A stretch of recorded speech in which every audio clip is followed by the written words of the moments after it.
So is fake news such a big deal that it's necessary for UK politicians to head to Washington for, or is the DCMS committee getting a bit overexcited about a term that's had its day?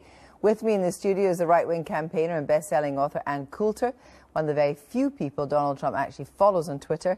And joining from LA is the writer Laurie Penny. Good evening to you both. First of all, Ann Coulter, does fake news damage society? Yes, that's why Donald Trump keeps attacking it. I mean, we live in democracies. People have to be informed. And for people at allegedly serious networks to be putting out lies about it. I mean, we went through, this happened long before Trump, but all the fake rape cases. Ferguson ripped the country apart, the alleged, shooting of an unarmed black man. And once Trump came along, it's been through the roof. But if you're in a situation where you're in an election campaign and a website which gets hits from nearly 800,000 people says that members of Hillary Clinton's campaign were involved in a satanic cult, that matters, doesn't it? Or does it not? Should the tech giants be actually filtering this stuff?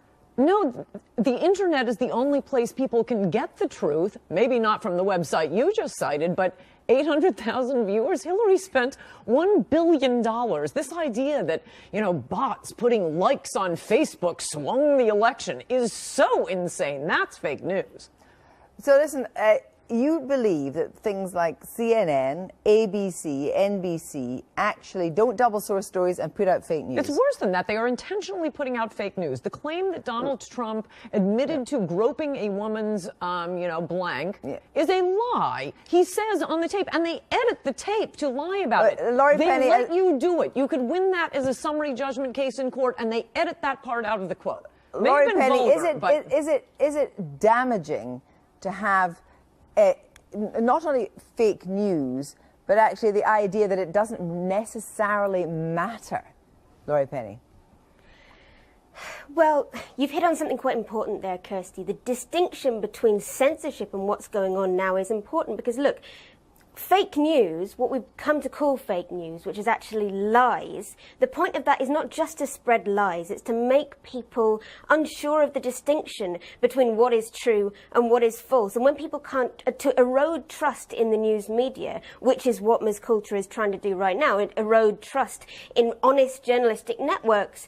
And look, when people cannot trust their media, they would often prefer to believe convenient lies to hard truths. But, there are still people out there who believe in the power of honest journalism, who believe in the power of, in real democracy, which involves people being really informed. And there are people out there who believe that people in power shouldn't just be allowed to dictate what is true and what is false. And, some of those people, Ms. Coulter, are sitting around you in the studio right now. There are people who are working in the BBC studio, and some of those people are watching at home, people who believe that there is a distinction between truth and falsehood, and that distinction matters. I would encourage you, Yeah, well, let me just, Ann Coulter, you're in a situation where if you're saying that the mainstream news networks regularly pile out fake news, aren't you just aiding the despots who say, it's all about fake news from CNN, even the BBC, so therefore we won't believe it? You are aiding people by undermining the probity of the mainstream media.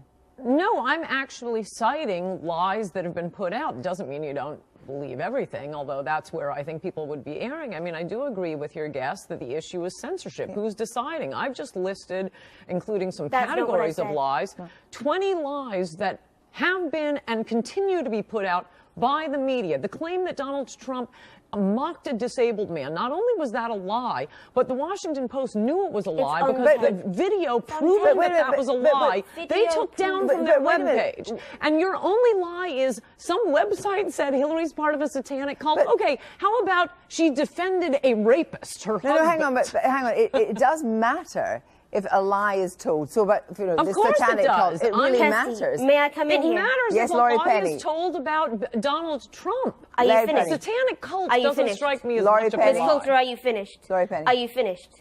May I speak? Thank you very much. Just So the word 30 salad, seconds. the word salad that you've just heard come out of Ms. Coulter's mouth is exactly what we're talking about. What she wants to do is not to make a distinction between what is true, what is not true. It's just to confuse people and make it easier for people in power with no scruples to just decide what is true and what is false. And now Ms. Coulter is a troll with no credibility, and so is her president. But we should not take this as, the basis on which we can decide what is true and what is false. But what do you actually do, Laurie Penny? Because once you start essentially filtering or censoring, then who are the deciders? I mean, there's no things necessarily as absolute truth. There's shades of truth, aren't there? And there are nuances of truth. Well, that's why we have journalism.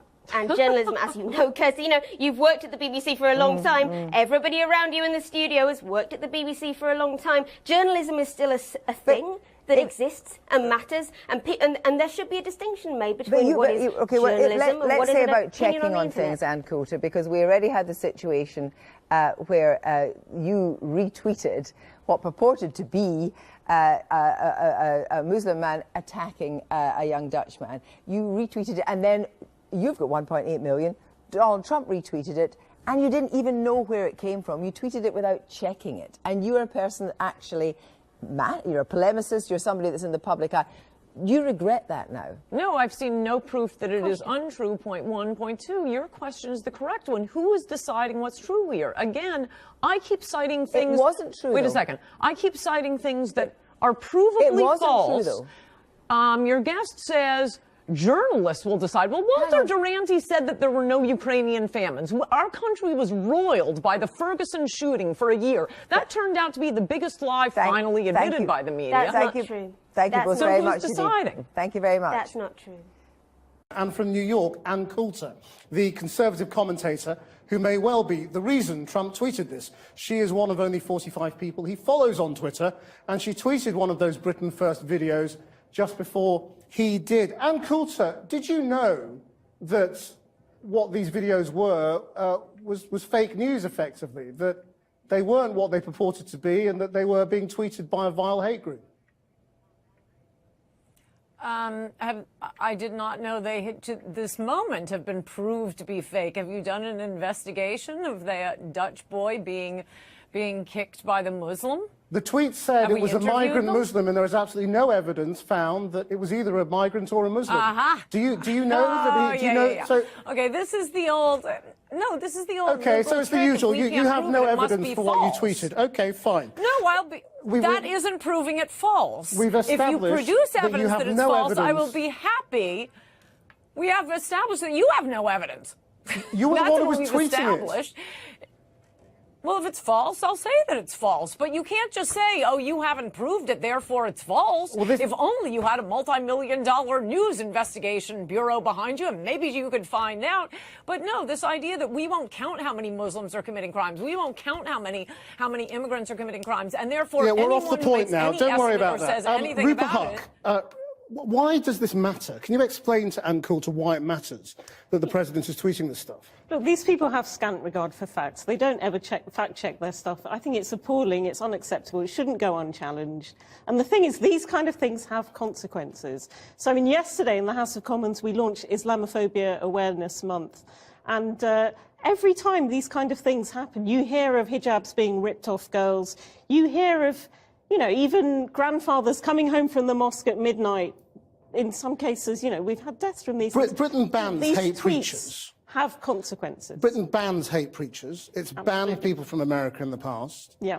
Should Donald Trump be allowed here? No, he shouldn't. And already that visit has been downgraded. It was going to be a state visit. It's now going to be a visit. Whatever it is, we shouldn't be rolling out the red carpet, any coloured carpet. Even if he comes on a visit, he will still be in Downing Street. He'll still be flying the flag. It's completely unacceptable. This man is noxious, and his presence in this country is not conducive to harmonious race relations. Ann Coulter, you see the reaction here. The truth is that this is exactly what you want in America, though, isn't it? Because Donald Trump was tweeting this for his own immigration campaign in America rather than the effect in Britain. No, the same way you're commenting on American politics right now. Every once in a while, Americans are interested in what's happening in Britain. I don't think it is about his domestic politics. Again, you haven't established this is untrue. It certainly seems to be true. We are in the middle of an avalanche of massive violence by Muslims screaming out Allahu Akbar. Certainly, I'm not in favor of hijabs being ripped off, but I think it's a little bit worse to be blown up in the tube or shot up at nightclubs in New York, be running down pedestrians. I mean, look, this has the ring of truth. It's not like it was a video of monkeys performing open heart surgery. You have no evidence that it's untrue. This is how the internet works. It sounds People true. It has on the ring news. of truth. They send things out. This is extraordinary. I mean, it's Yeah, like and you have hearing the no White evidence House that it's not spokesperson saying it doesn't really matter whether the videos are true. Comical alley. I think we've it's got the comical threat. alley here. No, I'm not saying that. No, I'm not saying that. Your entire Well, the premise White for House this says discussion that. is it must be false. Well, we have no evidence that it's false. I saw the video. You saw the video. Why don't you find the two of them and prove it's false instead of having an entire discussion Did you hear just assuming it's false? the interview with the Dutch website who uploaded the video? They looked into it. The police looked into the incident. There was absolutely no evidence he was either a Muslim or really, a migrant. You're just making this stuff up. Like and now you're standing by it because you can't back up anything that you tweeted. Like Rotherham police looked into the Pakistani rape gangs, like the MPs. Well, this is what you always do. You always change the looked subject into that. something else. We're not talking about that. We're talking about what you tweeted. I'm not changing the subject. We are living in a world where the media, police chiefs, the government lie to us about this epidemic of Muslim violence. So, yeah, you have to rely on other sources for this.